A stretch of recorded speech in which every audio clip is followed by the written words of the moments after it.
Скотину свою никому не отдам. Пускай меня не сажают, что хотят делают. Я свою скотину не отдам. Вот у меня здесь зерно, ниоткуда не привезенное, сам сено кашу. Зерно от местных фермеров, не откуда-то там откуда, а с наших полей, все как надо. Ой-ой-ой, ужас какой-то, ужас, кричу просто. Комок в горле. Блеев Андрей, Андрюха Блей. Чтобы все, как бы, не подумали, что это не я. Ну, вот он я, привет. Вот она моя скотина. Вот они, быки мои, вот они. Вот, стоят, все. Я только пришел, вот они как сказать, поднял их только. Вот видите, стоят все. Жвачку жуют. Да им пофиг.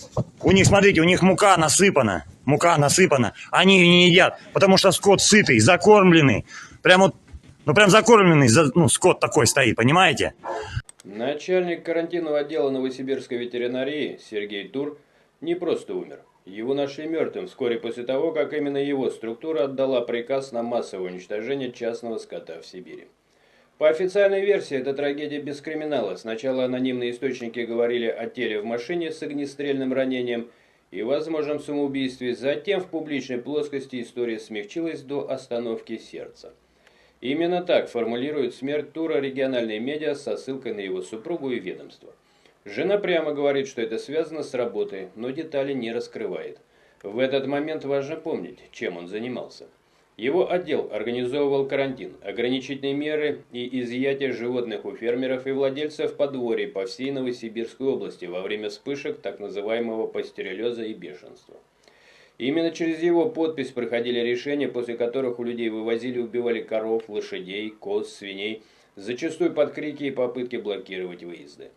Чтобы понять, почему смерть такого человека моментально превращается из частной трагедии в элемент большой схемы, нужно вернуться на 1,5 месяца назад к тому самому коровьему аутодафе, как это уже называют местные.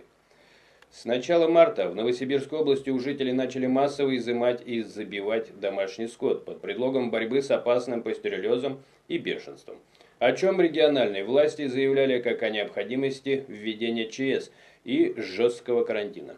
Официальные данные – несколько очагов пастереллеза, десятки очагов бешенства, режим ЧС, тотальный карантин и тысячи голов, которые перестали быть чьим-то имуществом и превратились в биоматериал на утилизацию.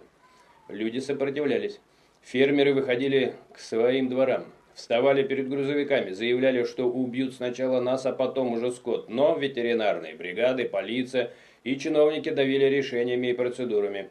Власти обещали компенсации и через несколько недель отчитались. 273 из 274 пострадавших семей получили выплаты на сумму около 15,7 миллионов рублей. Цифра, которая на бумаге должна была погасить возмущение, но на деле только подчеркнула масштаб уничтожения. Деньги пришли, но коров уже не вернуть. А для многих это был не просто бизнес, а единственный источник выживания. Но самое интересное в этой истории – не сам забой и не официальные справки о пастереллезе, а версии, которые начали циркулировать после первых видео с плачущими хозяйками и вырытыми ямами для туш. На поверхности санитарная необходимость. Глава Россельхознадзора публично объясняет, что речь идет о вспышке опасного инфекционного заболевания, осложненного другими болезнями и неизлечимым бешенством, и что единственный способ – быстрое изъятие и уничтожение скота, как делается во всем мире. Это официальный нарратив. Жесткое, непопулярное, но якобы неизбежное решение во имя предотвращения куда большего падежа и распространения инфекции. Параллельно, словно в тени, формируется другая линия, экономическая, куда более мрачная. Уже в марте появляются материалы и расследования, где прямо озвучивается версия. Массовый забой частного скота в Сибири может быть выгоден крупным агропромышленным холдингам, которые давно мешают мелкие фермеры и частные подворья. Если убрать конкурентов под видом борьбы с болезнью, рынок мяса и молока на фоне локального дефицита и роста цен укрепит позиции тех, кто и без того контролирует огромную долю поставок по стране. В сеть уходят обвинения в адрес крупных игроков вроде Мираторга, на продукты которого даже призывали объявить бойкот. В ответ компания дистанцируется и заявляет, что ее производство находится за тысячи километров от пострадавших регионов, намекая, эти мелкие хозяйства не могли нам угрожать. Журналистские разборы добавляют еще один слой. Случаи массового убоя якобы происходили раньше, только тихо, без скандалов и без видео из дворов. А сейчас, когда общество увидело происходящее в прямом эфире, все официальные объяснения начали восприниматься как прикрытие чьих-то невидимых интересов. В некоторых материалах звучит третья наиболее циничная трактовка. Избыточное предложение мяса и молока давило на цены, и устранение части поголовья в частном секторе могло стабилизировать рынок в выгодную для крупных производителей сторону. На этом фоне любая смерть чиновника, который ставил подписи под актами изъятия, мгновенно превращается в элемент заговора, даже если в официальных документах стоит сухая причина – сердечная недостаточность. И здесь снова возвращаемся к фигуре Сергея Тура, 43-летний начальник отдела противоэпизоотических и карантинных мероприятий. Человек, через которого шли решения о введении ограничений, о режиме ЧС и о фактическом разорении сотен семей в селах Новосибирской области.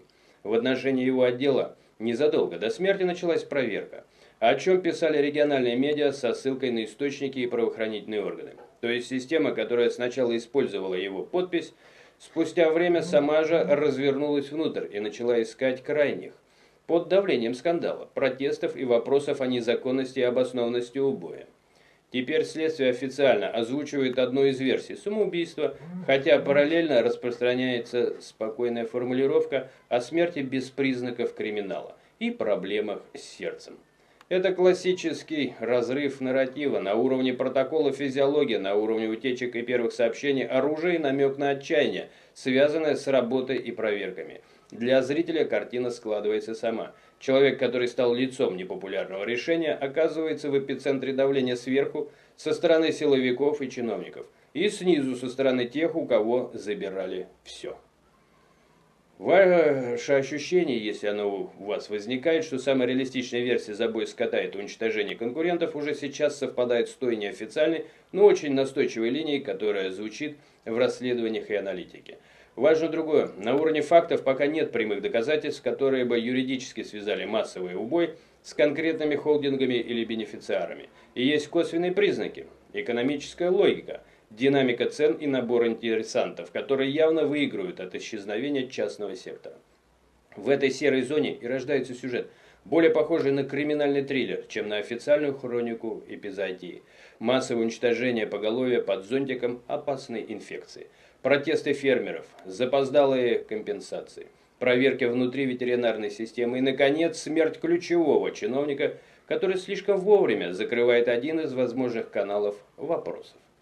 Самое интересное здесь даже не то, кто именно нажал на курок или почему остановило сердце Сергея Тура, а то, какие решения и чьи интересы его смерть может окончательно унести с собой в землю. Потому что мертвые не дают показаний, а живые очень быстро переписывают протоколы. Такая ситуация. Пишите, что думаете, не забудьте подписаться. Ваша активность на канале продвигает видео и данные версии.